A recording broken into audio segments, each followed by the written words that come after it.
Okay, folks, let's get settled in.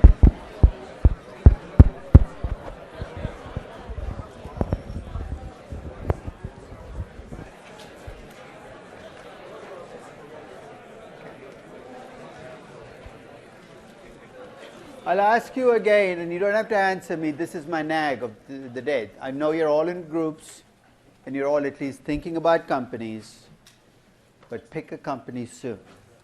Right? Let that process get started. I know if you've already picked a company, it's the third time I'm telling you to do something you've already done, but in case you haven't, pick a company. Okay?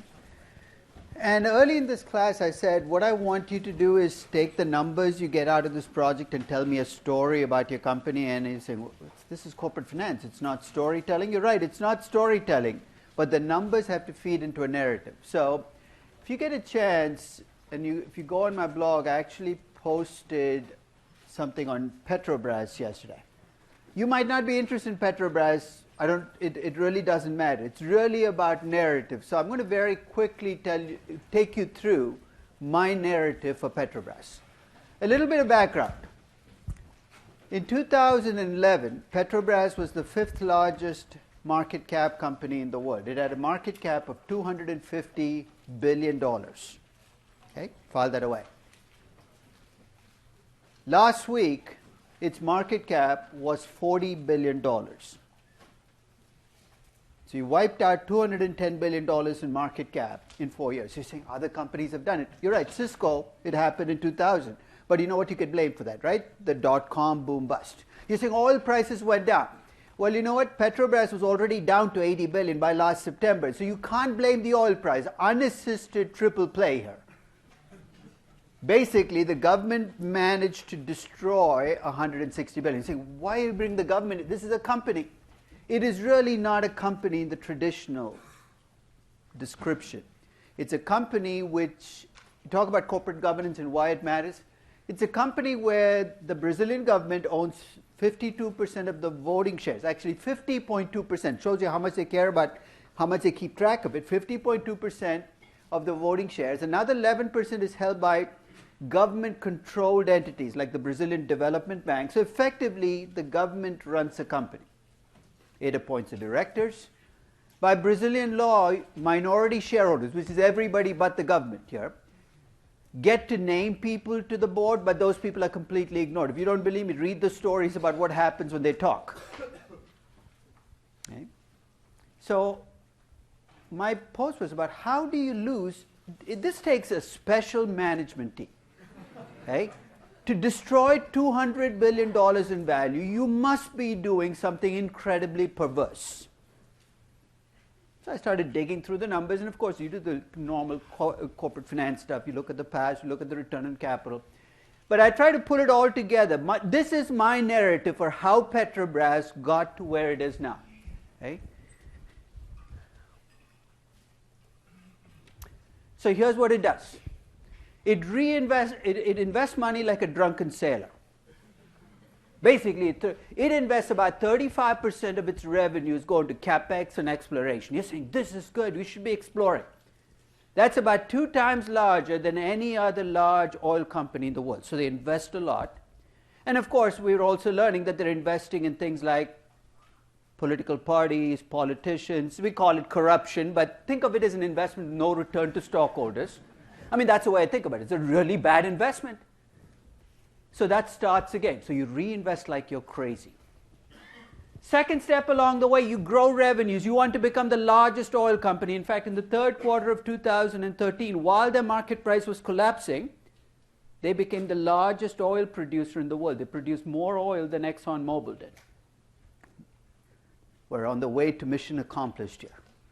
Revenues are growing, but their margins are shrinking. Their margins now are a third of what they were 5 years ago. So they're growing revenues and forgetting about the fact that revenues don't pay anything. You've got to make money. So the second step in the insanity continues. So you invest a lot. You forget about the fact that you have to make money. You pay dividends like you're a utility. They pay huge amounts in dividends. Why would they do that? Remember those voting and non-voting shares? They came with a cost. The rest of us who bought those non-voting preferred shares, the companies actually promise to pay a dividend, because if they don't pay the dividends, the non-voting shares actually get voting rights and the government loses control. So they pay dividends because if they don't pay dividends, they lose control. So here's where you invest like crazy. You forget about making money. You pay dividends when you don't have cash to pay the dividends. And you make up the difference by going out and borrowing money. And at the end of 2014, Petrobras owed $135 billion. If companies could have country names to them, Petrobras would be Greece. You take terrible projects, you forget about profitability, you pay dividends like crazy, you borrow money like there's no tomorrow. What do you think is going to happen? The bottom's going to fall out, and the bottom has fallen out. In fact, they're lucky to have a market cap of $40 billion now. Because I played with the numbers yesterday, and in about, I think out of the 16 out of the 25 scenarios we looked at, they're in what I call the dead zone, which is the value of the business is less than the outstanding debt. The equity is worth nothing. Just because a stock has dropped a lot doesn't make it a bargain. That's blind contrarian investing. That's what gets people into trouble. But to me, this is the narrative. This is the story. And if you look at it, it's a very perverse story. You're saying, why would somebody do something like this to a company? And the answer is right in front of you. It goes back to whose interests are being served, right? The next time you hear a politician talk about national interests, I don't care what country the politician is in, remember there's no such thing. There are political interests and non-political interests. National interests, you know what they say about patriotism being the last refuge of the scoundrel?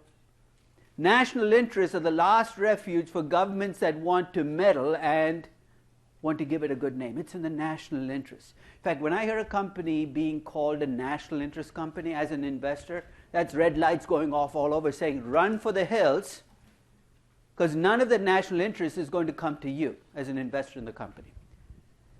So that's what I'd like you to think about, is if you can take your company and fit the narrative into one page.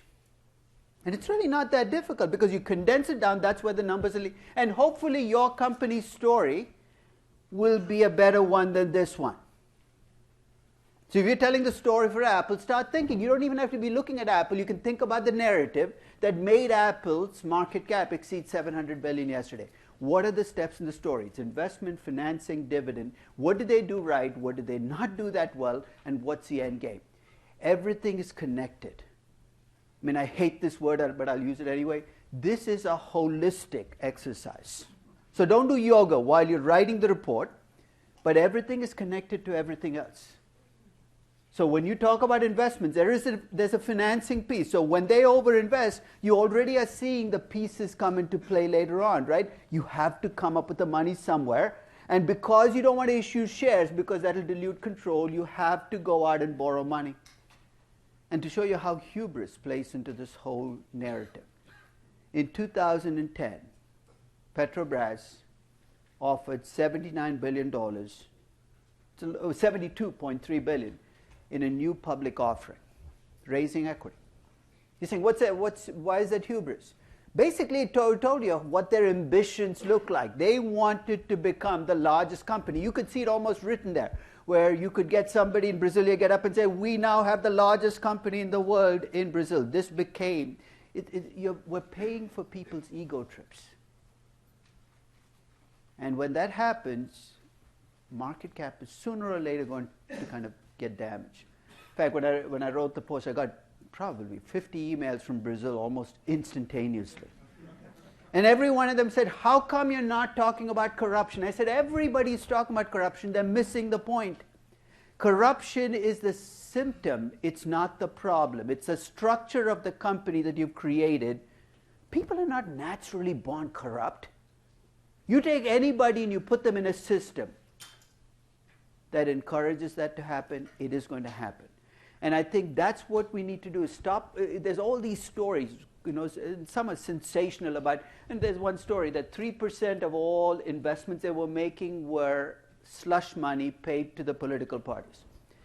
I know, but if you focus on that, you're missing the point. What led to the decision making that allowed that to happen?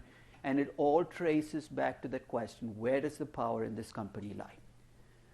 So when you get a chance, read the post, because there's one more thing I want to say. As you pick companies, I've already had symptoms of company picking anxiety, which is, am I picking the right company? And this manifests itself in a couple of ways already.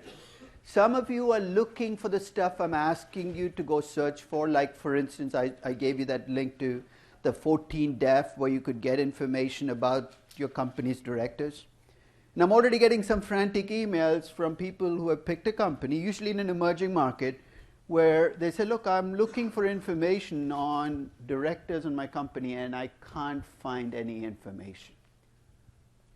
Should I change companies? Because if I picked a US company, I'd have all this information.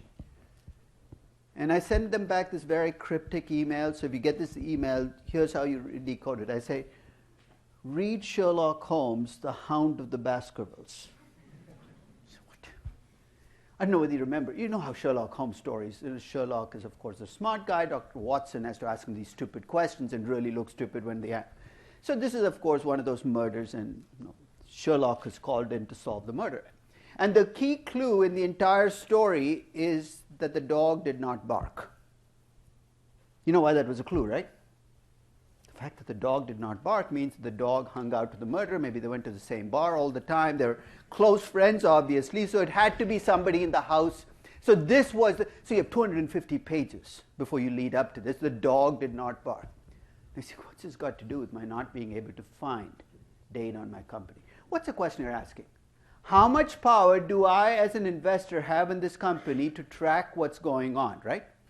What is the fact that you cannot find information about how your company is run, telling you about how much power you have as an investor in the company. Sometimes the absence of information is far more telling than the presence of information. The fact that you cannot find something is actually more revealing than all the things you can find. You can have a 100-page 14-F that actually gives you less information than trying to find out who actually sits on your board. So if you don't find information, make it part of your narrative that this company is run in such an opaque way, you don't even know who owns the company, how the directors even show up on the board, how often they meet, whether they meet, what they talk about. That's very revealing. So don't let that become a roadblock to you picking a company. And if your company went public recently, it's not a big deal. Okay? You can pick a company that went public recently. You can pick Shake Shack. Somebody picking Shake Shack? You're doing Shake Shack? Okay. It's fine.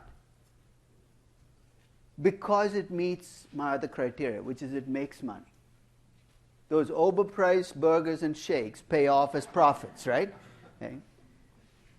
But you can't, somebody asked me about GoPro just before. GoPro went public too, but the problem with GoPro is I don't think it makes money yet. So I don't have a problem with you picking a young company. If it makes money, I'm okay with it. But if it doesn't make money, it's not that you can't do corporate finance analysis, but think of the narrative, right? It's not invested in anything yet. It's not making money. And the rest of the narrative becomes, this is what I hope it will do in the future, right? So there's not much on the ground. So that's part of what I want you to think about as you pick a company. Any other questions? Actually, I didn't even take any questions, so I'm asking any other questions. Any questions? Okay. So let's go back to the slides, because we were digging a hole for maximizing stock prices as an objective function. I think I did a pretty effective job. In fact, if I were a corporate strategy professor, I've laid the foundations for devastating the corporate finance class. So you guys maximize stock prices? That's absurd.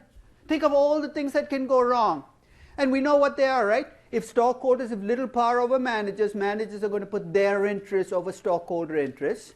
If lenders lend money to a firm and don't protect themselves, they are going to get an abyss code.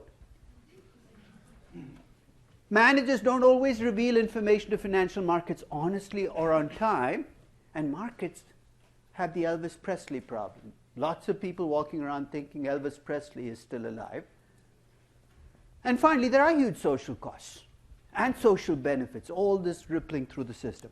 In this world, if I ask people to maximize stock prices, I'm almost begging for scandals and frauds to happen, right? So you're saying, what next? So let's look at the landscape. What can we do if we don't like maximizing stock prices as an objective?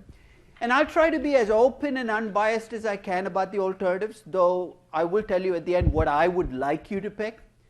So here are your choices. The first is to pick a different corporate governance mechanism. You know what I mean by corporate governance? Basically, somebody's got to be responsible for taking the bad managers out of their places and replacing them with good ones, right? In the system that I've described so far, that responsibility rests with you and I as stockholders. We have to do our job and replace managers. Maybe we're not suited for that. Maybe we don't have the information or the power. Maybe we should let somebody else do it. And I'll give you some alternatives that I've developed outside of non-stockholder-based corporate governance systems. So maybe we'll start with that. The second is maybe we can pick a different objective. Like what? Maximize profits, maximize revenues, maximize market share. And if you let a consultant in, they'll come with an acronym. Maximize EVA, maximize CFROI. You're saying, what is it? You've got to bring us back every 6 months and we'll tell you. Hey, come on, if you're a consultant, you've got to create a competitive edge somewhere, right?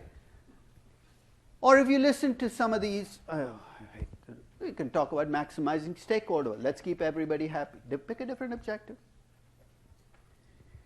So you can try for a different corporate governance system, or you can find a different objective. Here's the problem I'm going to face if you go on one of those two routes. Corporate finance, as I know it, was written with maximizing value as the end game. So if you decide to go with a different end game, I've got to rewrite corporate finance, and I don't think I have the time before next Monday. But I'll give it a shot. Because the third choice you have is to stay with maximizing value as your objective, but recognize that you want to to minimize those potential leakages, right? The lenders getting ripped off, social costs. So let's start with the first of these three choices. Maybe we can pick a different corporate governance system. At the end of 1945, the Japanese and the German economies were non-existent. They were in shambles after the Second World War. There was nothing there. And in true economic miracles, both Japan and Germany became economic powers again by the 1980s. 40 years after nothing, they were the second and the third largest economies in the world, in a true economic miracle. And the way they built their economies back up was with a very different corporate governance system than the Anglo-Saxon system, the US, the UK system. The Japanese used what are called kairitsus. My pronunciation may be off, but basically a kairitsu is a collection of companies bound together by cross-holdings, say 50 companies. And here's the way corporate governance was supposed to work. The managers kept an eye on each other. And if one of the companies was badly managed and badly run, the remaining 49 managers got together and replaced the manager of the 50th company. Stockholders had no role in this process. Germans had a similar cross-holding structure, but there was a bank always in the middle. So you'd have a Deutsche being the largest single stockholder in Daimler, which would be the largest single stockholder in Allianz, which would be the largest single stockholder in Deutsche, and they were all supposed to keep an eye on each other. And it worked really well for about 40 years. In fact, it worked so well that by the time we got to 1988, there were people like Michael Porter, corporate strategy guru from Harvard, who felt that what was wrong with the US system was its focus on stock prices. That US companies should be more like Japanese companies. In fact, he wrote an entire book on how to make US companies more like Japanese companies. And it sounded really good in '88 because Japan was the center of the universe. Everything seemed to be going right. You had a Ministry of Finance in Japan, which was incredibly powerful, that essentially pulled levers, that ran the economy almost on a lever basis. And yet companies, when managers kept an eye on each other, you didn't have all this nasty stuff like hostile acquisitions, the messy stuff that is costly and distracting to managers. Then you get to the 1990s, and you get the downside of these systems. In fact, to see what it is, in 1992, banks across both Japan and the US had a problem. They had real estate loans in their portfolio that were going bad. In the US, banks were forced to confront that problem. Not because they wanted to, but because market said, if you don't do it, we're going to write your stock price down anyway. So they had to take these big losses, take them off the books, take the bad and move on. That's what the US banks did. You know what Japanese banks did? They circled the wagons and they said, what bad real estate loans? And this is why. Remember the example that I gave you? Had 50 companies which were bound together, and one of them was badly managed and badly run. I said the remaining 49 would get together and replace the manager of the 50th company. Let me change the facts a little bit. Let's assume that 49 of the 50 companies have made bad real estate loans and one hasn't. What do you think is going to happen? The one guy who did the right thing is going to replace the 49 who did the wrong thing? Or is the reverse going to happen, with the remaining 49 going to get together and say, what's wrong with you? You're not a team player now? Where are your bad real estate loans? You're fired. And that's exactly what happened in Japan. They said, what problem? We don't see a problem. They went into denial. They circled the wagons. They released as little information as possible, and they hoped that the problem would go away. And 23 years later, it still weighs the Japanese economy down. Be careful what you wish for. When you put power, because basically what are the German and Japanese systems? They're elitist systems, right? Because what's the underlying message? Managers went to the right schools, they're bright people, they're smart people, they know the right things to do. You and I are the unwashed masses. We're the stockholders. What do we know about this process? Stay out. That's the message. And the problem with elitist systems is elitists. They're bright people, they went to the right schools, but they hate to admit mistakes, right? That's the nature. When you've been the smartest guy in the room ever since you were born, even as you came out of the womb, smartest baby in the entire hospital, right? You hate to admit mistakes, and that's exactly what happens with elitist systems, is when they make mistakes, When they get in a hole, they keep digging, hoping the mistake goes away. I mean, already you're seeing other versions of the Chinese and the Japanese systems, right? The Korean was the chaebols, but in China it's more of a top-down system where effectively the government says, these are the good companies, these are the bad companies, we'll decide where the scales are weighed.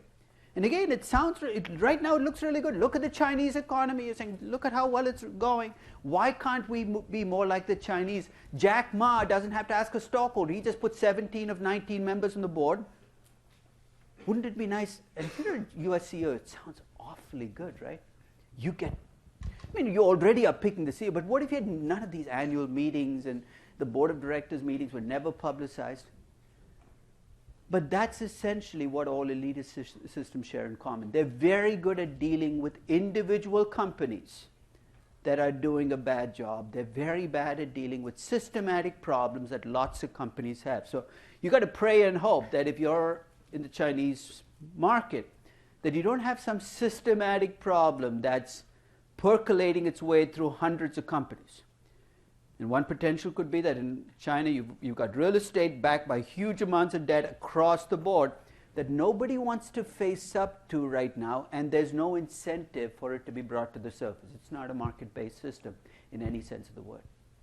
So again, maybe I'm trying to talk you out of it, but if you want to go with one of these alternatives, think through the consequences.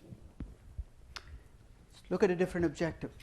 Maximizing earnings, maximizing growth. Many of you worked at companies where you looked at 5-year plans that were based on we want to double the revenues of the company, we want to increase our margins from 18 to 22%.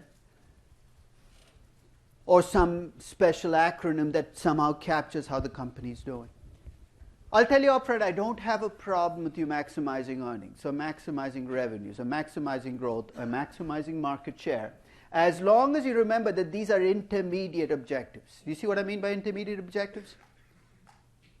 Maximizing market share as an objective is an extraordinarily stupid objective. And here's why. If I gave you 100% market share of a market, would you want it?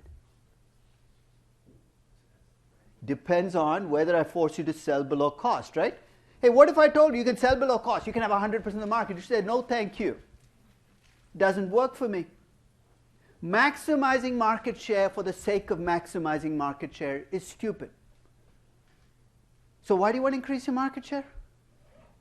Because you want to use it to get more pricing power, right? And then, there's a mercenary story. If that's the story, don't be loud about it. Don't tell the world about it. You might get attention from the wrong places. But that's the underlying story. Be aware of that story. And I'll give you, again, kind of an anecdote to bring home how dangerous this kind of this intermediate objective can become if it takes on a life of its own, which it almost always does. In 1981, American Airlines got a new CEO, a guy called Robert Crandall. When he came in, he said, my objective is to make American the #1 domestic U.S. airline. And he actually succeeded. By 1989, American was the #1 domestic U.S. airline in terms of number of passengers flown in the U.S. But there were only 2 airlines making money in 1989. Neither of them was called American. One was Alaska Air, because nobody else wanted to fly to Fairbanks, I guess. The other was the still nascent Southwest. And you know what they flew? Dallas to Houston, and back again, and back again, still again. Because their view was, hey, we don't care about market share, we want to make money. In this route, we make money. You might think the LA-New York route is a very, very, very glamorous route, but we haven't figured out how to make money yet. The exact opposite of a market share focus. But you can almost see what happens in a company. When the CEO says, let's increase market share, the message gets translated all the way down, right? So the middle manager said, we want to get that extra route. That'll make us look good. The CEO said, higher market share. Just like that deal table drives investment banks into every big deal that they can get into, even if it's a bad deal for them. A market share focus is going to take on a life of its own. So maximizing something else is okay as long as you remember the end game. And that's very tough to do. Because once you've told people this is what we're focusing on, that's what they're going to focus on. I'll wager somewhere along the way in Petrobras, The objective becomes, we've got to maximize our undeveloped reserves, proven reserves. We want to be number 1 on that list. They're number 5 right now. And everything then got focused on delivering that result. And actually, to the extent that these these intermediate objectives are related to your final objective, it'll work until it stops working. Which brings me back to maximizing stock prices. So I'm going to make my pitch as to why, in spite of all the things I've told you about things that can go wrong, why I think you should still focus on maximizing value and sometimes maximizing stock price. Here's my pitch. It is the only self-correcting objective out there. What I mean by that is when you overreach on any of the dimensions we've talked about, there's a blowback.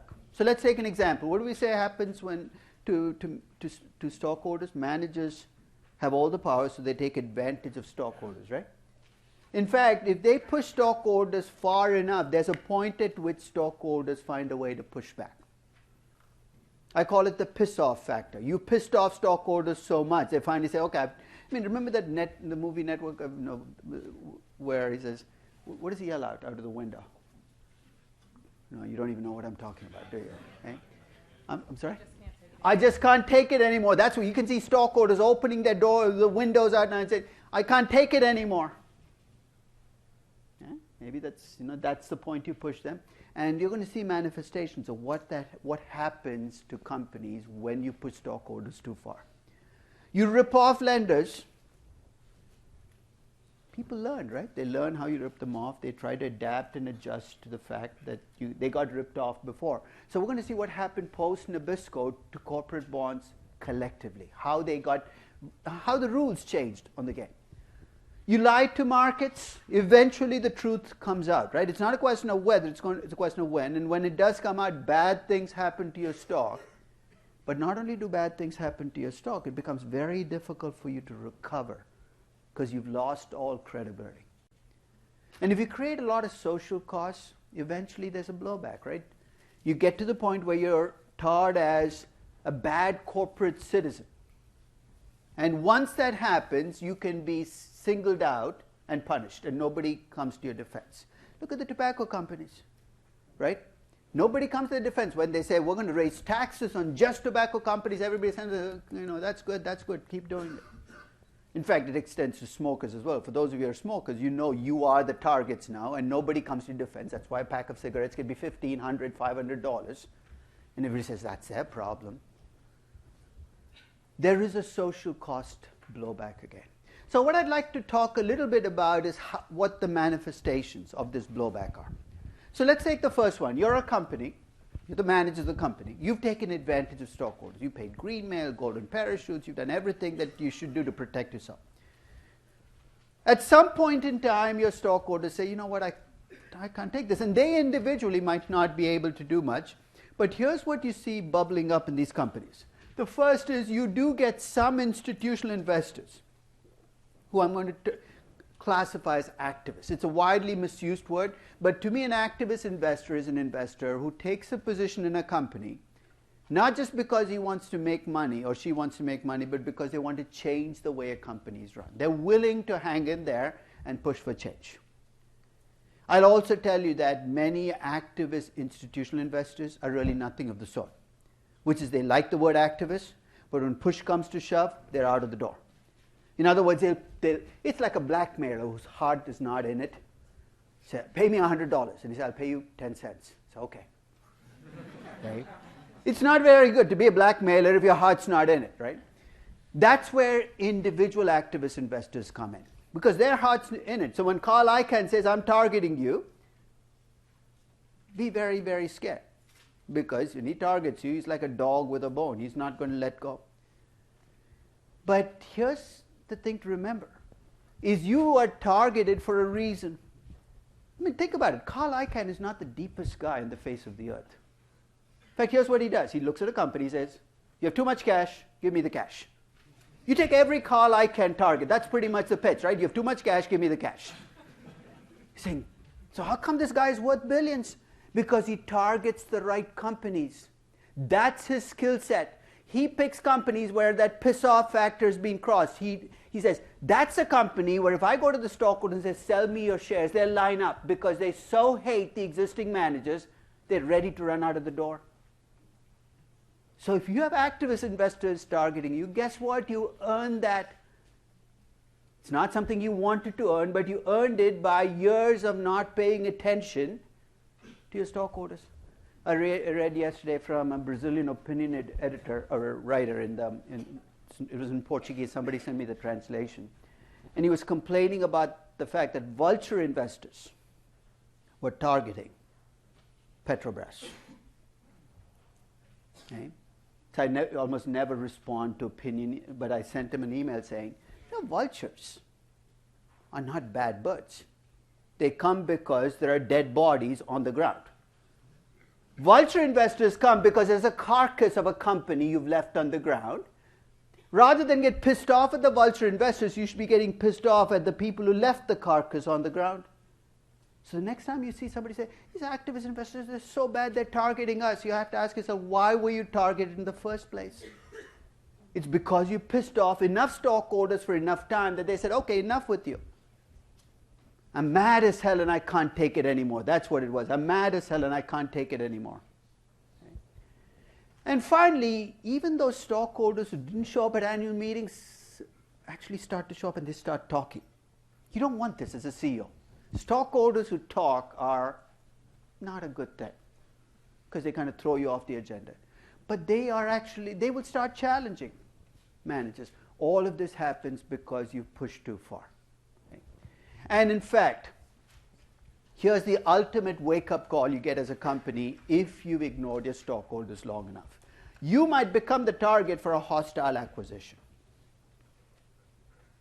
I know there's all this mythology about hostile acquisitions, especially created by Hollywood because I sent you that link for Other People's Money for a reason. If you get a chance, watch that movie. It's a good corporate finance assignment.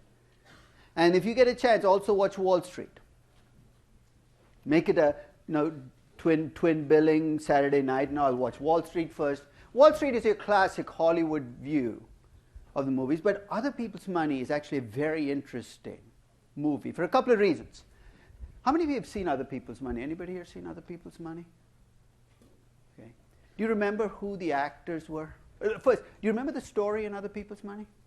What is the story? It's about a New England company called the New England Wiring. Oh, you remember a lot more than I do. I didn't even remember that. Right? And they are being targeted in a hostile acquisition. Danny DeVito is the hostile acquirer. You remember who the CEO of New England Wiring was? No.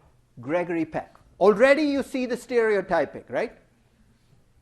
There's corporate finance, Danny DeVito. You've seen Danny DeVito. There's the anti-corporate finance, Gregory Peck. White hair, distinguished looking. So already you're set up for, hey, this is what corporate finance is. Crude, cares only about money, like Danny DeVito, basically. And there's the anti-corporate finance, noble, runs a company for the good of its employees. But here's what makes Other People different is that last scene where Larry the Liquidator, that's what Danny DeVito's title is, shows up at the annual meeting, filled with pissed off employees. And he's already won the hostile acquisition. And he says, you guys are blaming me as the bad guy, but you make phone cable in a world that's gone fiber optic. I am just delivering the bad news to you that you're not going to be in business very long. And that's something to remember. When you see a company target, it's easy to say, bad guy, good guy. Look, he's destroying the company. By the time you get around to this point in the process, we're talking about a carcass, not a live company anymore. So when you see a hostile acquisition, before you feel too sorry for the target, remember this about targets and hostile acquisition. The typical target company in a hostile acquisition is a company that has a return on equity well below the return on equity of their peer group. They're earning much less on the project than they should, has had a stock that has delivered much lower returns, often has gone down over the 2, 3, 5 years leading into the acquisition. And it's usually a company where insiders and managers have almost no equity stake in the company. The typical target company in a hostile acquisition is not a well-managed, well-run company. It's a badly managed, badly run company. But here's the problem. Because of the mythology built around hostile acquisitions, there are then attempts to restrict them. There are many countries where hostile acquisitions are actually against the law. There were many other countries where might not have been against the law, but they were culturally so viewed as bad things that you couldn't raise the capital to do a hostile acquisition in mainland Europe until probably the last part of the last century, until 96, 97, 1998. You could not do a hostile acquisition. Because if you went to a French bank and tried to borrow money to do a hostile acquisition of a French company, good luck to you. Wouldn't have happened. We'll talk about what broke that stranglehold, but that you need that fear of a hostile acquisition because it focuses the mind, just like the threat of an impending execution focuses the mind. The threat of a hostile acquisition focuses managers' mind, saying, hey, you know what? This is why I need to listen. And if you don't believe me, the next time you see a company targeting a hostile acquisition, notice how much more attentive these managers become to stockholders after the hostile acquisition. So all part of that blowback process. And when that blowback process starts, companies start to get responsive. Because you don't even need the hostile acquisition. The threat of a hostile acquisition is enough to wake them up. And here are some of the things that have been happening to companies that have been targeted by activist investors and by hostile acquisitions in the US. Boards have become smaller over time. Remember that 17-member board? It's now down 11, 12. And there are lots of boards that have only... Disney actually has only 9 members on its board now. Second, there are fewer insiders. Remember half of Disney's board? You think that's Sarbanes-Oxley? Well, even before Sarbanes-Oxley, you started to see this trend. Third, directors are increasingly compensated with stock rather than cash to make them think at least on the margin like stockholders. It doesn't always work. And finally, in more and more companies, you have a nominating committee. That is at least supposed to be independent of the CEO, but at least you have that separation. We still haven't gotten to a stage where you have this restriction on CEOs becoming chairman of the board. But in companies that are targeted, that often tends to be one of the first things that happen is the CEO stops being chairman of the board. So let me make this about Disney. Remember in 97 I showed you Disney's board, complete rubber stamp board, right? Their job was to ask how high when Michael Eisner said jump. There's no question of pushing back. Eisner was king of everything he surveyed because he'd come in and to give him credit, when he came in 1986, Disney was a disaster. There was nowhere to go. He'd effectively done the right things for a while. He was the right person for Disney at that time. He built it back up, but he was now king of the domain. But then in 96, you see, we talked about hubris, how power corrupts and absolute power just goes to your head. He did this Cap Cities acquisition, and he said, trust me, I know what I'm doing. He bought ABC, and what bailed him out was this rump that the ABC sale brought into Disney. You know what I'm talking about? That small piece of ABC that they thought was nothing, that is ESPN, which was the kind of thrown into the mix. Thank God Eisner said, take it out of the, for all you know, with this hubris, he said, take that little thing out. I don't want it. Okay? But things started to go downhill starting in about 97, 98. Stock price started collapsing, earnings started, and Disney lost about 30% of its value between 97 and 2000. You know how difficult that was to do between 97 and 2000? It's the peak of the dot-com boom. Everybody's quadrupling. You're knocking down value by 30%. Again, perverse things happening all over the place. So by 2001, 2002, you could see people were getting angrier and angrier. It was showing up in terms of the no votes you saw at the meetings. And in 2003, 2 directors resigned. And one of them had a name that you did not want on the list of people resigning. It was Roy Disney. Remember the only individual on the list who owned shares? He's out. And he was accompanied by Stanley Gold out of the door, and they both complained that Eisner wasn't listening to them, as if he'd ever listened to them in the past, but now finally they woke up. He's not listening to us. And in 2004, here came the ultimate wake-up call.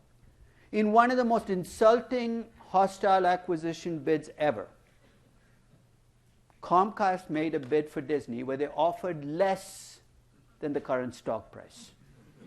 This was really not meant to be a serious bit. This is how little we think of you guys. In fact, your stockholders hate you so much, they might sell your shares at 25% below the market price. It didn't quite work, but the message was delivered. And Eisner got it. So right after this turmoil, he announces first that his directors are now, so remember the personal lawyer, he's finally off the board, saying that guy, we found out he's not being objective. Okay? He's left. So the board became a little more independent. And remember that Eisner was the chairman of the board? He handed that off to George Mitchell. And he created all these corporate governance. So basically in 2005, you got this big statement from Disney saying, we're now corporate governance mavens, and they passed all these rules. And I won't read through the list, saying, hey, look how good we are. Our directors are now going to do their job. It tells you a lot about what they used to do before 2005. But my point is, none of this happened because Michael Eisner felt good about stockholders and wanted to do the right thing. It happened because he was afraid. In fact, it didn't quite work for him. He pushed them too far already. This happened too late. So towards the end of 2005, Eisner stepped down. It was euphemistically, it said he's stepping down, but the reality was the board said, you got to leave. Otherwise, we're all going to be thrown out. You got to leave. And who replaced him? A guy called Bob Iger, who was the anti-Eisner. This is like politics. You basically replace somebody with somebody who's the exact opposite. Anti-Eisner, what he is, small ego, basically. If Iger was in a room, you wouldn't even notice him there. In fact, people at Disney, basically, they had a big meeting. Who is that guy? Oh, that was Bob Iger, the CEO. He never talks, kind of hangs out in the background, lets other people make decisions. But to people who'd been kind of tired of Eisner's style, this was perfect. And when he first came in, he made the right changes. This is Iger's board in 2008, much smaller, much more independent. And in a sense, it looked like we were in good times, good corporate. In fact, Disney rose to the top of the ranks in the corporate governance scores by 2009. As a company where the board actually did its job, the CEO listened, saying, this is good, we finally got a good CEO. But here's actually a very troubling aspect. In 2011, Iger announced he would be stepping down as CEO in 2015. Really good again, right? He's arranging for the transition. He's preparing. Okay? So again, everything is going by script. Bad CEO gets replaced by a good CEO. Autocratic by a democratic CEO. And then things start to spin out of control. In a couple of ways. One is the board comes back to Iger and says, you can't resign. You are too important to leave the company. And he says, no, no, no. I should resign. You ever see Julius Caesar? I keep pulling up other people's money. Julius Caesar. I mean, in Julius Caesar, he's offered the crown 3 times. The first time he says, no, no, I'm not special enough. Second time, no, no, no, no, that's too big for me. Third time, okay. Same thing happens here. The board asks a couple of times. Third time says, you're right. Without me, where would the company go? He's now CEO through 2018. In fact, you probably read the news story last week about his successor he's playing one person against the other. But what I'm trying to say is the longer Iger stays in as CEO, the more he seems to acquire the manifestations of power. That's kind of a scary thought because it says it's not the person, it's a position. And if you hang around long enough in that position, you are going to get delusions of grandeur. Maybe we should have term limits for CEOs. Because the CEO has been around 15, you can take a look at your company. If your CEO has been CEO for 15, 20 years, I guarantee you, no matter what the board looks like from outside, it's not going to be an effective board because you've got an entrenched CEO. So again, something to keep in mind. Maybe you should look at the tenure of your CEOs. One of the things in corporate governance is how long has this person been CEO? Also check the tenure of the board of directors. If all the directors have been around for 11 years, the CEO has been around 15 years, it is very difficult for me to believe that this board is going to be an effective board. Now, of course, after the scandals of 2000, 2001, Enron, Tyco, which were corporate governance scandals. Enron, for instance, I think had 26 directors on its board. And 13 of them were picked to be at least 5,000 miles away from Houston. And here's the way the logic worked, is they'll never make it to a meeting. That's good. So company blew up. And of course, there are other cases of bad corporate governance disasters. So in the earlier part of the last decade, Sarbanes-Oxley was born in Congress. And the attempt there was, let's legislate good corporate governance. I'll send you the link to Sarbanes-Oxley. Don't read it. It's like 1,000 pages. Like everything else that Congress churns out, nothing is ever short and to the point. It's hundreds and hundreds and hundreds of pages. But effectively, what it's trying to do is it's trying to create independent boards. So these rules. And there are a couple of things that Sarbanes-Oxley has wrought. One is that a lot more time now is spent on legal checkboxes than used to, because you've got to meet all the Sarbanes-Oxley. And second, investors have become lazy because there's Sarbanes-Oxley. I don't have to check the board myself. If there's a message I'd like to deliver to you, you can't legislate good corporate governance. For the same reason you can't legislate good democracy. Let's try. Let's pass a law that says every voter who walks into a voting booth has to be well informed. Great sounding law. Let's send them documents to read. 500 pages. You got to read this before you vote. There'll be a quiz just before you press the button. You know what? You get the democracy you deserve. You get the corporate governance you deserve. Sarbanes-Oxley is not going to fix the problem. Stockholders don't want to do the hard work. So I'm not that optimistic about laws fixing the problem, because I think that's the solution that's been found in other countries. Let's pass corporate governance laws. Brazil has some really good corporate governance laws. Who cares? It doesn't really make a difference. You can pass the laws you want, but it's the system you're in that will design it. So as you look at these laws, don't assume that just because there are laws out there that you will end up with an effective board. An independent board and an effective board are not always the same thing. Okay? Now, all of this talk about corporate governance can lead to a follow-up. Yes?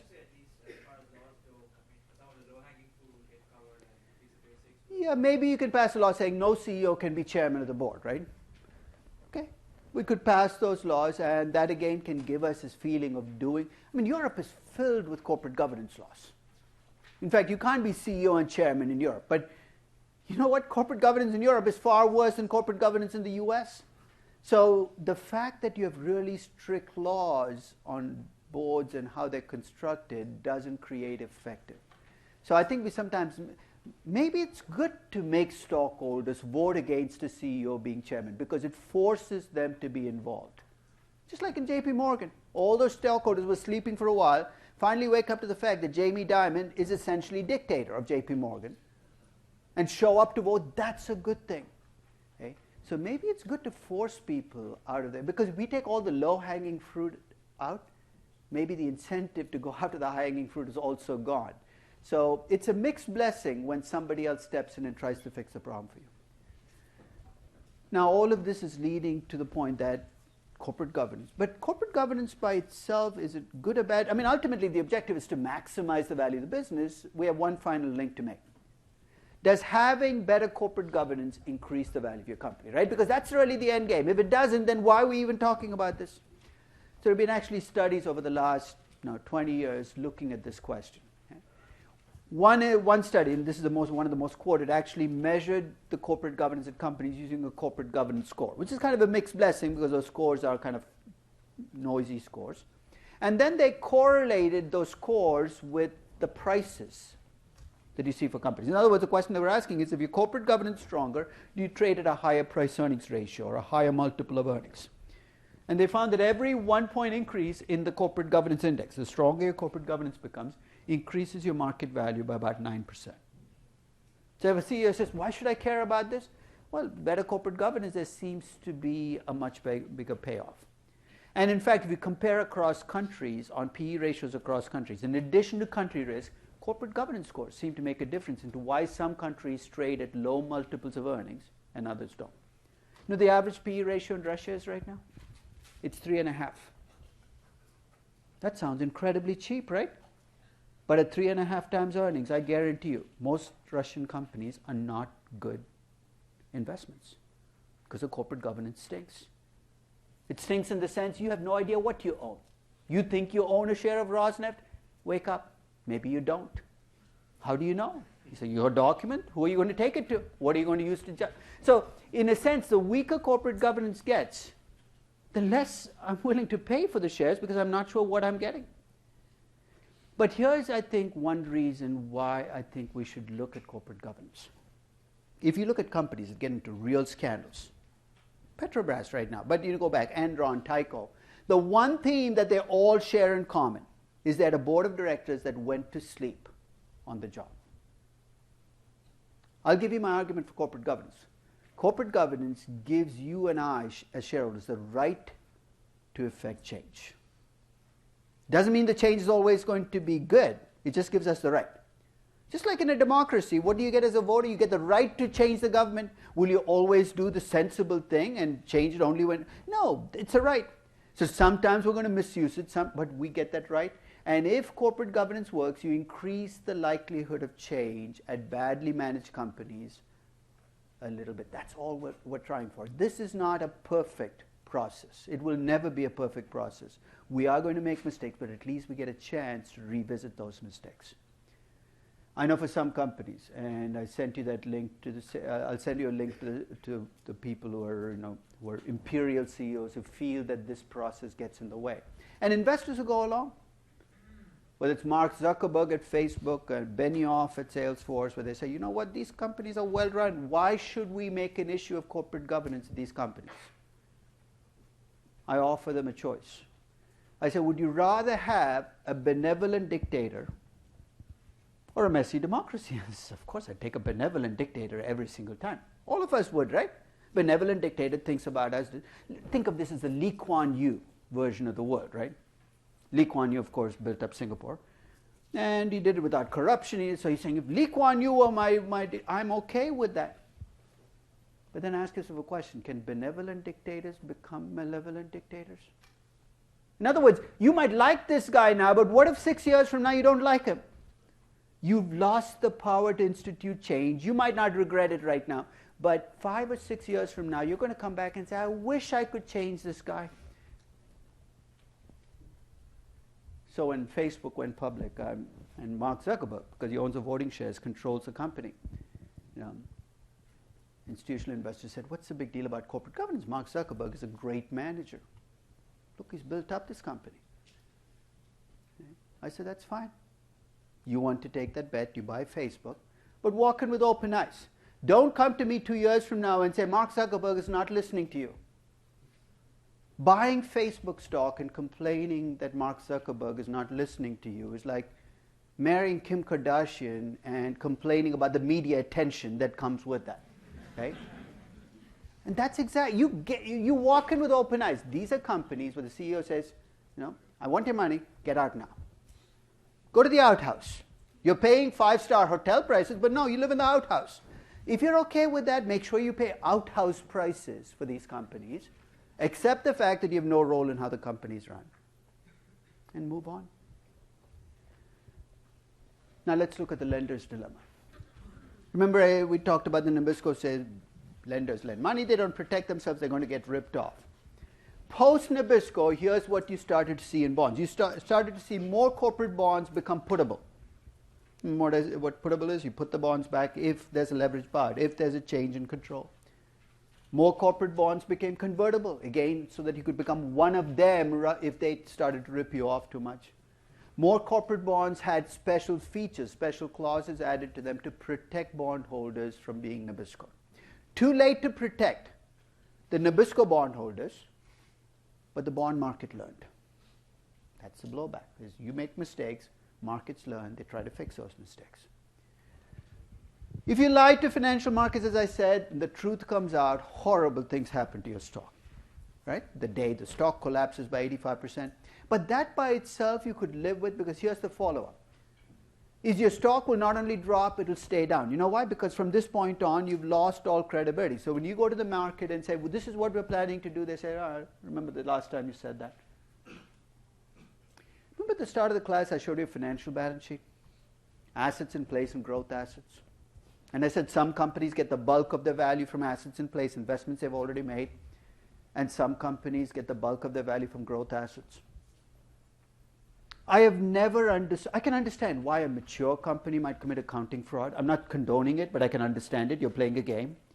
But I've never understood growth companies that play this game. Do you see why? Where's the bulk of your value coming from? Expectations, perceptions, your credibility, right? That's all you have. If you mess with that, you're devastating the company. You want to see another company that goes through this perverse process of value destruction? Take a look at Groupon. Take a look at how it's been run from the time it's gone public, and you have a case study of how not to run a growth company. You don't play accounting games if you're a growth company. It's not worth it. It's not even the ethical and the moral issues. It's an economic issue. You're putting too much at risk. But Groupon kept playing these games. Say, if we don't treat customer acquisition costs as expensive, we're making money. Congratulations. But why are you playing that game? Why does it hurt you to let the world know we're spending a lot of money acquiring customers because our future lies in growth? So if you're going to lie, at least lie as a mature company. Don't go out and do it as a growth company, because then you're putting everything at risk. And finally, as I said, if you create lots of social costs, there's a blowback. And conversely, if you're viewed as a good corporate citizen, there might be a benefit, but at least you won't have the cost.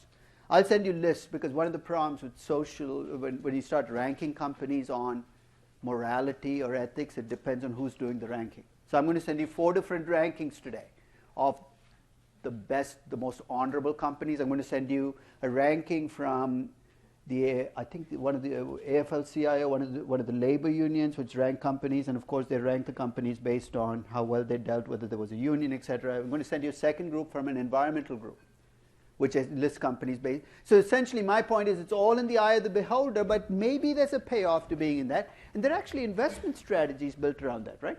They're actually, the Calvert Fund, for instance, is a socially, so basically their argument is, as an investor, you can go out and buy companies that are ethical. And I think that's a good thing. I think if we want companies to be ethical, the only way to do it is to make in their economic best interest to do so. Lecturing companies to be ethical is kind of meaningless. You really want companies to be ethical, do the right thing. So if you're environmentally conscious and you drive this 800,000 pound SUV into Whole Foods, you've already lost all credibility. Okay? So if you want ethical companies, you've got to reflect that in your choices as well, in what you buy, how much you pay, where you invest. So I think it's great when you have companies that say, we're going to invest. I don't know whether their claims are true that you actually make more money, but that's what you want as the end game. If you want companies to do the right thing, you've got to make it in their economic best interest. So here's my picture of how those blowbacks play out. So when managers take advantage of stockholders react. At some point in time, you see activist investors, hostile acquisitions. Lenders get Nabiscoed. You start to see protections built into bonds. You lie to financial markets. Not only is the company punished right away, but it's punished in the long term. And investors learn from their mistakes and perhaps don't repeat them, at least in the next week. By 2 years from now, they've forgotten those mistakes. And maybe there is an argument to be made. In fact, let's take the maybe out. I think there's a reasonable argument to be made that there's a good citizen constraint you don't want to violate. You know what I mean by that? You're looking at, let's say you're picking between 2 projects. And one has a value $50 million higher than the other. But it could create all these potential side costs that won't be traced and charged to you, but could bring you all some terrible public relations. I can entirely understand you going with a second investment, assuming it makes money for you still, and saying, we're going to give up the $50 million because we want to make sure we're on the right side of that constraint. So I can live with that. Okay? So what I'd like you to think about now, and you don't have to pick this right now, is if you ran a business, if you ran a company, what do you think the objective should be for the company? And I'll give you the choices. You can go with the old-fashioned, just maximize the stock price. Who cares about the consequences? No constraints. You can maximize the stock price with a good citizen constraint, where you say, I want to maximize the stock price, but I'm willing to give up some of my earnings to make sure I don't step over the line. You can maximize stockholder wealth. Notice the subtle shift here? What have I done? I've replaced price with wealth, which means you're saying sometimes I'm going to do things which will cause my price to drop because I think markets are not seeing it. But be very careful. Don't let that, because that's easy to get. It's easy to dig a hole for yourself with good citizen constraints and hope and pray that the market catches up with you. Okay.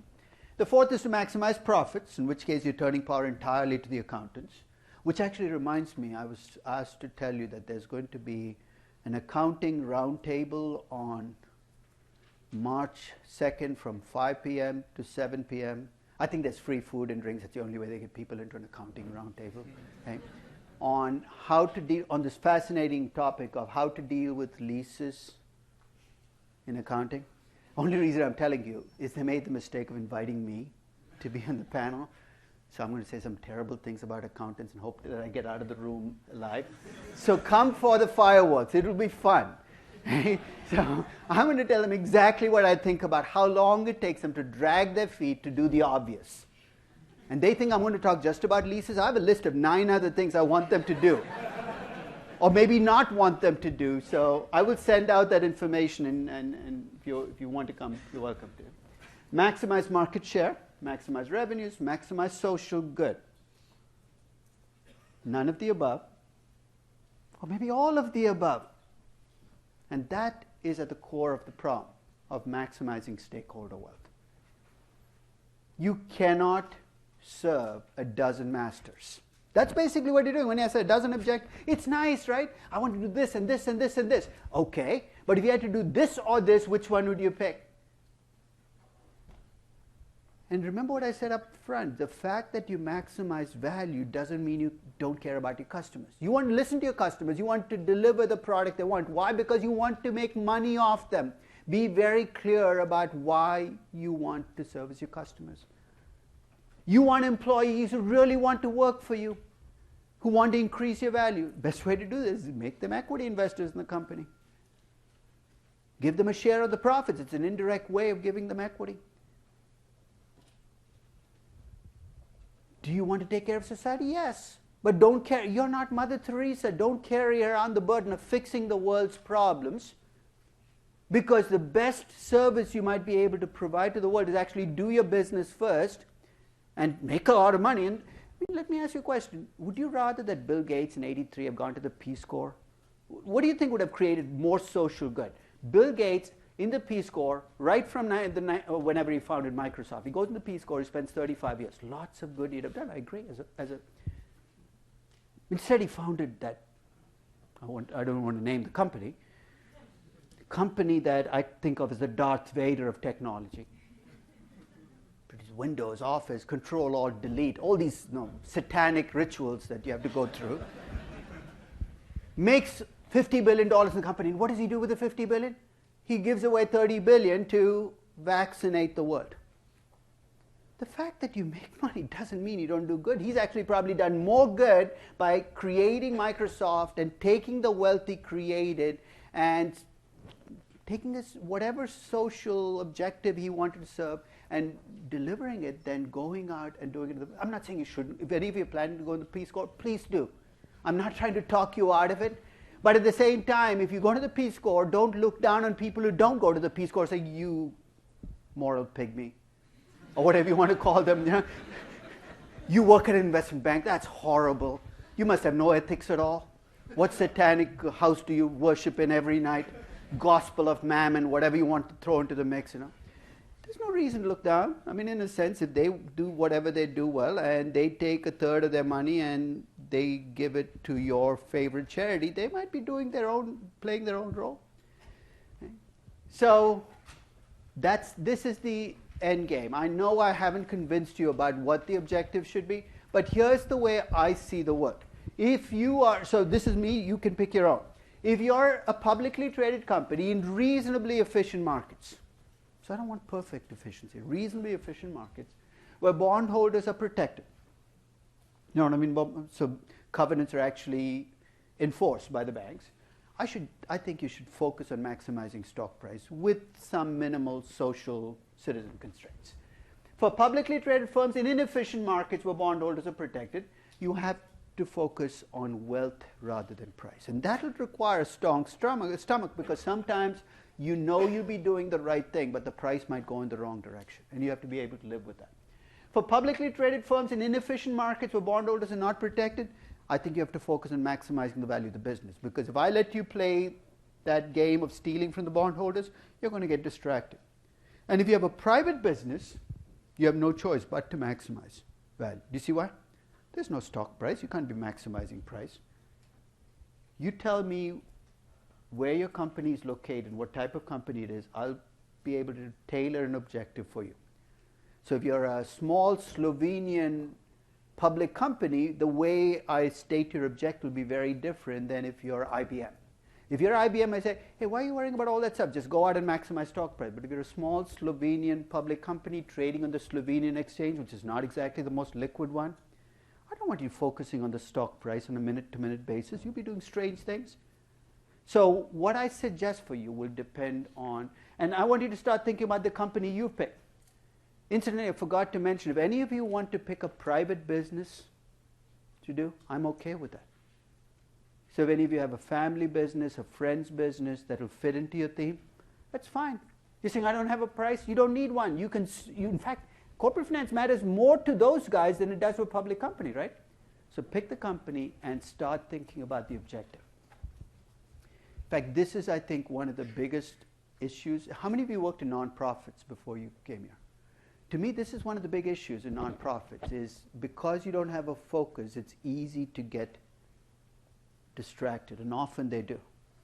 Right? In fact, I'll give you an example. My wife and I work with this nonprofit called Bridges, which works with the homeless. And she serves on the board, and I was kept pushing her. You've got to get them to focus. Because they say, we're here to serve the homeless. That is not an objective. I need some focus. If it's to feed the homeless, that's what you should be doing. Basically, everything you choose comes from that focus. Because if you make the focus fuzzy, then you're going to be going back and forth doing things that don't end up delivering what you want it to. So if you worked at a nonprofit hospital, and so think about the nonprofit you worked at, and think about what the objective was, and I wager in most of the nonprofits there was none. There was a list of 5. There's either a very fuzzy, we want to do good, or we want to deliver health care. I've seen nonprofit hospitals say, what's your objective? To maximize health care delivery. I said, what does that mean? Is it to people who can't afford it, to people who can afford it, people who need the health care the most, or anybody who walks into the hospital? You need focus to make decisions, and that's essentially why we've spent so much time getting that focus in corporate finance. Any questions on the objective? Yes? So what's your argument for not having the objective be maximizing profits? Did you take your accounting class? We all taken the accounting class, right? Can you, as a company, increase profits while making a company actually a less valuable company over time? Sure, right? In fact, if you're a growth company, how do you increase profits? In fact, if you cut R&D expenses to 0, your profits will go up, right? So if I say your objective is to maximize profits, you might be doing exactly the wrong things as a company. See, why can't I look at profits over time? Well, let me modify it. Why look at profits? Why not look at cash flows? And if you look at cash flows over the long term, guess what we're talking about? We're talking about value. Might not match up to the price. So that's the reason you never want to focus on profits. Profit maximization is not stockholder wealth maximization, and stockholder wealth maximization might not be firm value maximization. So think about it: value maximization, price maximization, profit. People use them interchangeably. They act like they're all, but they're not. They're 3 very different things. So let me get, yes, go ahead. There seems to be a subjectivity in this particular objective. Which particular, can we be more specific? Like when you mention R&D expense, investors can have different opinions. Absolutely. Absolutely.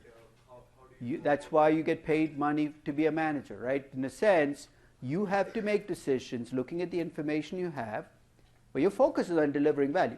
You're not going to do, otherwise we'll run polls. could we do a crowd-run company? Oh, why not? We'll go on social media and say, well, should we invest in R&D? Everybody vote. And maybe I can restrict it to people. We don't crowd-run companies precisely for that reason, right? That's why you have a manager. And as long as you do the right thing, which doesn't mean you're going to pick the right investment every single time, but given the information you have, and with the objective of doing well for the stockholders, you go out and make a decision. Sometimes you're going to be wrong. I can live with that. I can live with mistakes. I can't live with bias. So I'm not asking people to do the impossible, look into the future and tell me what's going to happen. I'm saying, given what we know now, do the right thing. Right? And that's the end game here. So let's now get a little bit into the next part of the session. All of this was the objective was to maximize the value. For the next maybe 7 or 8 sessions, we're going to focus on just this box. The hurdle rate should reflect the riskiness of the investments and should reflect where you get the money. So we're going to try to come up with a hurdle rate for an investment. So let me set the table. Here's what I'm aiming towards. You give me an investment, I need to tell you how much you need to make on that investment to break even. That's what a hurdle rate is. And before going into the details, here's how I'm going to do it. I'm going to start with a base that I'm going to call a risk-free rate. And it's not as easy as it sounds, especially in some currencies. And then on top of that, I'm going to add a risk premium. And the riskier the investment, the larger the premium should be. So that's the end game. So to be able to do this, I need to be able to answer 2 questions. First is, what is risk, right? We can't leave it as this fuzzy thing out there. Second, I need to be able to take that risk measure I've created and convert it into a number. In other words, it's not enough for me to tell you if you have a riskier investment, use a higher hurdle rate. I need to tell you how high, right? 15, 18, 20%. So let's start with that first question. And don't turn to the next page because I want your gut answer on this question. We're going to spend a lot of time on risk. So I'm going to ask you a question that I think is fundamental to this journey. What is risk? Come on, you can. Even if you've never taken a finance class, go with your gut. What is risk? Probability of losing money. So already we're getting a sense of risk is only bad things, right? None of us ever complains about the fact, oh, that stock was so risky, it went up 80%. The upside is, so the first thing you think about when you think about risk is downside, right? So that's one piece. What else? Yep. But if I ask you what uncertainty is, we have to jump back to risk. So the problem with risk and uncertainty is they're kind of fuzzy words. Now, it's uncertainty about the future, you're right. But do you care about upside uncertainty? So let me connect your answer to his. Do you care about upside uncertainty as well? Would you classify that as risk or only downside uncertainty? Okay, that would be unusual because most people, when they think about risk management, they think, so you're actually opening the door. If it's uncertainty, it's risk, even if it's upside.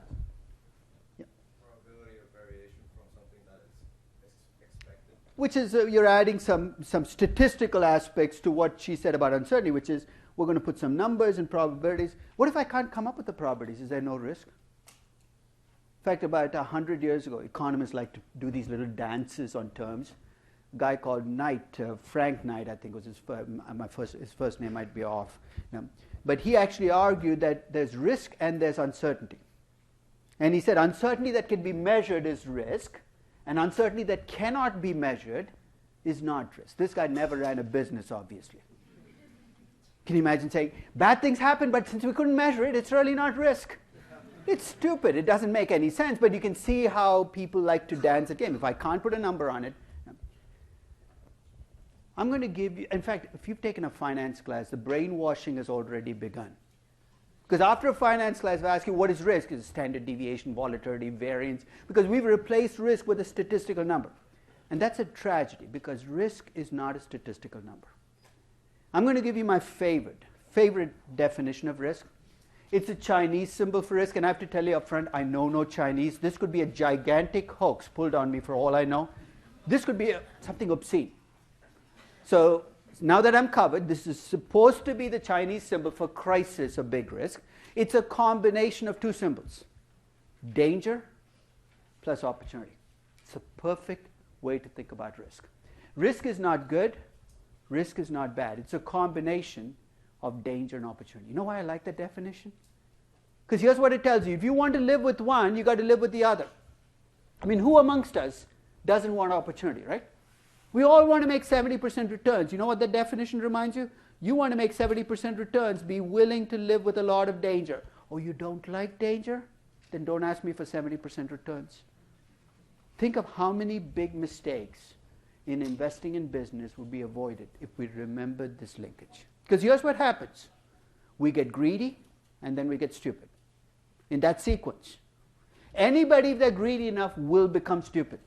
I don't care what your IQ is going into the process, because you forget the linkage. And I'll tell you a story to illustrate this. Anybody here from Orange County, California? You don't want to admit to it? Yeah, that's good. Yeah. Where did you live? Okay. And you're here now? What's wrong with you? You should have gone to UC Irvine and hung out in Newport Beach, right? The weather would have been so much better. It's a great part of the country. It's always 70 degrees. It never rains. It really doesn't rain in Southern. I thought it was just a song. It really doesn't rain there. I went to UCLA. It never rained for 4 years. But Orange County was in the news about 22 years ago when it went bankrupt. One of the wealthiest counties in the U.S. goes bankrupt. It went bankrupt because the county took its pension money, the employee pension money, and the county treasurer, don't ask me why, made a bet on interest rates in Germany. Again, it's mind-boggling that you do this, and lost money. So, of course, it's a huge scandal. He's on 60 Minutes, and Mike Wallace is doing the interview. So you've seen Mike Wallace, or he's no longer around, but he's a very fierce interviewer. So you're going to be the treasurer of Orange County, a guy named Bob Citron. Do you think that was his real name? Can you imagine Orange County Citron? This sounds too good to be true. This is like Wolf Blitzer. No way is that his name. Defense correspondent, probably, Joe something something, and he said, let me change to Wolf Blitzer. So I don't know what his real name was, but he was now Bob Citron. So here's the way the interview goes. Mike Wallace says, Mr. Citron, why would you take pension fund money that's supposed to be invested in safe things and invested in and speculate with it? He said, because Charlie Clough told me I could make 15% with no risk, which your first reaction is, who the heck is Charlie Clough and why is he telling you these things, right? Charlie Clough happened to be the market strategist at Merrill Lynch. In fact, Merrill Lynch was a co-defendant on the lawsuit that came out of it. Now, I don't know Charlie Clough, but I know market strategists, and there is no way a market strategist... Have you ever heard a market strategist talk? They're incredibly slippery beings. You listen to a market strategist for 30 minutes, you have no idea what he said or she said. They're incredibly good at covering all the bases. They're incapable of making a statement like, you can make 15% with no risk. But let's suppose Charlie Clough actually did that. Back to the interview. Here's Bob Citron. Charlie Clough told me I could make 15% with no risk, and I'm not a finance person. What's his job description again? The treasurer of a county, which I thought for some reason was a finance job, but it turned out to be a political job. But do you have to be a finance person to know if somebody offers you 15% with no risk that they're lying? You see, what if it's a great hedge fund? I don't care. If you think you can make 15% with no risk, you probably also think that that Rolex you bought on Canal Street for $45 is really a Rolex. Look at the spelling. It says R-O-L-E-C-K-S. Sometimes you screw up on the spelling. You pay $45 for a Rolex. It's not a Rolex. You're making 15%. You're definitely exposed to risk. We're not bungee jumpers in corporate finance. If you want to be a bungee jumper, be one, but I don't want to join you. In finance, we expose ourselves to danger, not because we like danger, but because we want opportunity to compensate for danger. That's the way to think about what we're going to do in the next session. When we talk about risk and return models, don't get lost in the details. We're trying to measure the danger in investment and convert it into an opportunity. Reminder that you have no class on Monday. That gives you a week to catch up on the project. So by the time you get back to Wednesday, I want everybody to have a company and the numbers for your company. So I'll see you next Wednesday.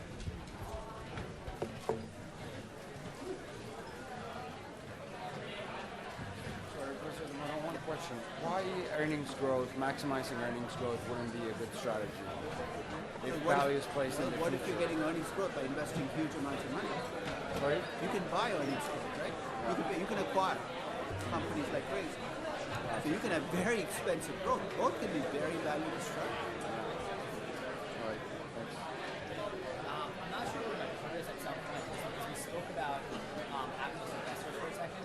I just want to, like, for instance, start what's going on with, like, Staples and Office Max, and including Yahoo and AOL. What do you think about these, like, these funds who kind of invest to get about 2% of the company at the number of voice who push corporate governance they're receiving it, and they're playing both sides of the ball? But if you own 2%, the only reason you can succeed is you have 49% who are unhappy enough with the company the way it's run. Or there's like some sort of like people just don't want to act, and they're the only ones who are being vocal, like gobble. There's nothing wrong. You have every right to be vocal if you No, want to. absolutely. Right? I'm saying, does it bother you? Do you think like legislation should have bottom on having funds like Starboard? Because that to me is a bit of shit. Like, I don't know how much they're like. See, when if you start passing, what are you going to pass a law? That no short-term investors should be allowed to talk. It's very difficult to draw the line between good investors and bad investors. You say that corporate governance makes sense only if investors do it for the right reasons. That's like passing a law in democracy that says voting makes sense. 100%. So that's my point. Is why you look and say, I wish we had activist investors who are long term. We thought about the bigger company. The reality is you're going to attract a mixed bag. You're going to attract a mixed bag, and you want to try. If you try to deal with the bad people in the mixed bag, you're going to end up driving your whole process up.